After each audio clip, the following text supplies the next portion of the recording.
അസ്സലാമു അലൈക്കും. അൽഹംദുലില്ലാഹി റബ്ബിൽ ആലമീൻ. നമ്മൾ ദിവസവും പാരായണം ചെയ്യുന്ന ഒരു സൂറത്താണ് സൂറത്തുൽ ഫത്ഹ്. കുറച്ച് കാര്യങ്ങൾ ശ്രദ്ധിച്ചുകൊണ്ട് സൂറത്തുൽ ഫത്ഹ് പാരായണം ചെയ്താൽ കിട്ടുന്ന 4 നേട്ടങ്ങളാണ് പറയാൻ പോകുന്നത്. ദുനിയാവിലും ആഖിറത്തിലും സകല ഹൈറുകളും ഒരുമിച്ച് കൂട്ടുന്ന 4 വലിയ അനുഗ്രഹങ്ങൾ നമുക്ക് ലഭിക്കുന്നതാണ്. ജീവിതത്തിൽ ദിവസവും പാരായണം ചെയ്യാൻ അള്ളാഹു തൗഫീക്ക് നൽകട്ടെ. ആമീൻ. ഒരുപാട് ആഗ്രഹങ്ങൾ ഉള്ളവരാണ് നമ്മൾ. ആഗ്രഹങ്ങൾ ഇല്ലാത്തവരായി ആരും ഉണ്ടാവില്ല. ഈ ആഗ്രഹങ്ങളൊക്കെ നടക്കാൻ പലപ്പോഴും സാധിക്കാത്തവരാണ് നമ്മൾ ഓരോരുത്തരും. പല ബുദ്ധിമുട്ടുകളും നമുക്ക് ഉണ്ടാവാറുണ്ട്.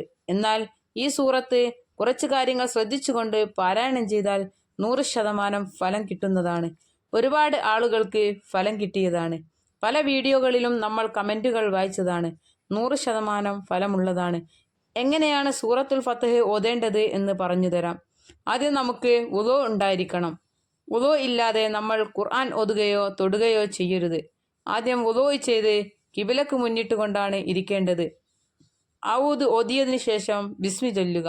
ചിലപ്പോൾ നമ്മൾ ബിസ്മി ഓതിക്കൊണ്ടാണ് തുടങ്ങുക. ഔദ് നിർബന്ധമായും ഓതണം. കാരണം ശൈത്താൻ നമ്മൾ ഖുർആൻ ഓതുമ്പോൾ ഉറക്കത്തിലേക്ക് നയിക്കും. അദബ് കേട് ഉണ്ടാകുന്ന ഒരു സംഗതി പോലും ഈ ഖുർആൻ ഓതുന്നതിനിടയ്ക്ക് ഉണ്ടാവാൻ പാടില്ല. നമ്മൾ ഓതിക്കൊണ്ടിരിക്കുമ്പോൾ ആരെങ്കിലും വന്ന് എന്തെങ്കിലും ചോദിച്ചാൽ നമ്മൾ ഖുർആൻ തുറന്നു വെച്ചുകൊണ്ട് അവരോട് മറുപടി പറയരുത്. അത് ഖുർആനിനോട് കാണിക്കുന്ന അദബ് കേടാണ്. അള്ളാഹുവിൻ്റെ കലാമായ ഖുർആൻ ഓതുന്നതിനിടയിൽ ആരെങ്കിലും സംസാരിക്കാൻ വന്നാൽ മടക്കി വെച്ച ശേഷം സദഖല്ലാഹുൽ അലിയുൽ അലീം എന്ന് പറയുക. അതിനുശേഷം കാര്യം സംസാരിച്ച ശേഷം ഔദും ബിസ്മിയും ഓതി ഖുർആൻ പാരായണം തുടരേണ്ടതാണ്. സൂറത്തുൽ ഫത്ഹ് നിയ്യത്ത് വെച്ച് പാരായണം ചെയ്യുന്നതിന് ചില കണക്കുകളുണ്ട്. നമ്മുടെ വിഷമങ്ങൾ മാറാനും ആഗ്രഹങ്ങൾ നിറവേറാനും എത്ര വട്ടം എത്ര ദിവസം ഓതണം എന്ന് പറഞ്ഞു തരാം. ആരെങ്കിലും ഒരാൾ 21 തവണ ഓതിയാൽ, അല്ലെങ്കിൽ 41 തവണ 3 ദിവസം കൊണ്ട്, അല്ലെങ്കിൽ 5 ദിവസം കൊണ്ട്, അല്ലെങ്കിൽ 7 ദിവസം കൊണ്ട് ഓതി തീർത്താൽ 41 തവണയോ അല്ലെങ്കിൽ 21 തവണയോ അവൻ്റെ ആവശ്യം അള്ളാഹു അവൻ ഉദ്ദേശിക്കാത്ത വിചാരിക്കാത്ത ഭാഗത്തുകൂടി അള്ളാഹു പൂർത്തീകരിച്ചു കൊടുക്കും. അള്ളാഹു തൗഫീക്ക് നൽകട്ടെ. ആമീൻ. നമ്മൾ നല്ല നിയ്യത്തോടെ വിശ്വാസത്തോടെ ഓതുക.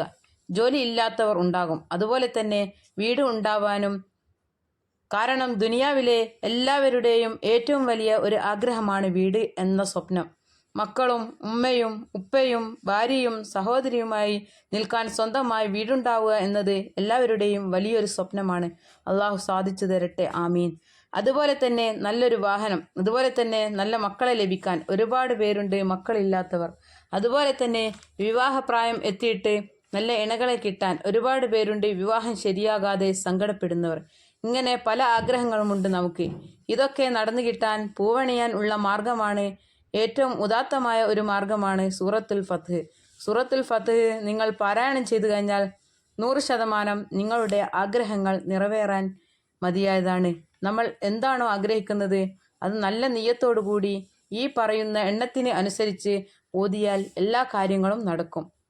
വിദേശത്ത് പോയി ജോലി ഇല്ലാതെ കഷ്ടപ്പെടുന്നവർക്കും ജോലി ലഭിക്കാൻ ഇത് ഓതിയാൽ ഹൈറായ മാർഗം തുറന്നു കിട്ടും. ദുനിയാവിൻ്റെ നല്ല ഹൈറുകളാണ് നല്ല വീട് കിട്ടുക, ജോലി കിട്ടുക, നല്ല വാഹനം ഉണ്ടാകുക, കടം വീടുക, അങ്ങനെ പലതും. അതുപോലെ ആഖിറത്തിലെ ഹൈറുകളാണ് ആഖിബത്ത് നന്നായി കിട്ടുക, ഖബർ ജീവിതം വെളിച്ചമായി കിട്ടുക, നാളെ സിറാത്ത് പാലം കടക്കാനും മുത്തുനബിയുടെ കയ്യിൽ നിന്നും ഹൈദുർ കൈസർ കുടിക്കാനും അള്ളാഹുവിനെ കാണാനും ഇതൊക്കെ കിട്ടാൻ സൂറത്തുൽ ഫത്ഹ് പതിവായി ഓതുക. അള്ളാഹു സുബ്ഹാനല്ലാഹു തആല എല്ലാ ഹാജത്തുകളും എല്ലാ ഖളാവുകളും പൂർത്തീകരിച്ചു തരട്ടെ. ആമീൻ.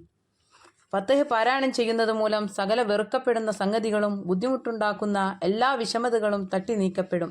സാമ്പത്തിക പ്രയാസത്തിനും കടം വീടാനും ജോലി നേടാനും ഭാര്യ ഭർത്താക്കന്മാർക്കിടയിൽ പ്രശ്നം, ഇങ്ങനെയുള്ള ആവശ്യങ്ങളും ഹാജത്തുകളും നിറവേറാനും ഇത് ദിവസവും പാരായണം ചെയ്താൽ ദുനിയാവിലെ സകല ഹൈറുകളും നൽകുമെന്ന് ആണ്. അതുപോലെ തന്നെ ആഖിറത്തിലെ എല്ലാ ഹൈറുകളും തുറന്നു കൊടുക്കുന്നതുമാണ്. സൂറത്തുൽ ഫത്ഹ് ഓതുന്നത് മൂലം വിഷമതകൾ മാറിക്കിട്ടും, ആഗ്രഹങ്ങൾ നിറവേറും ഇൻഷാ അല്ലാഹ്.